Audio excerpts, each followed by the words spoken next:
83 mosques, active mosques, and 27 Orthodox Church. There are a number of mosques, you can see them there, for instance, but the interesting part is to the left. This large building is basket hall for our basketball team, Unix. Because no, they are not the champions of Russia, unfortunately, but we are going to. You dream.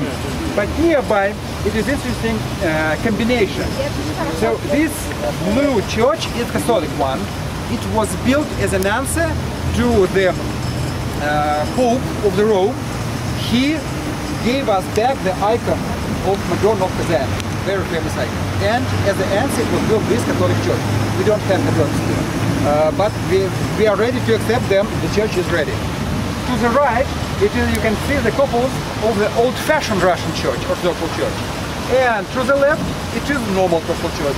So they all are gathered together, and we are trying now to make a center for pilgrims through Muslims, Orthodox believers and Catholics.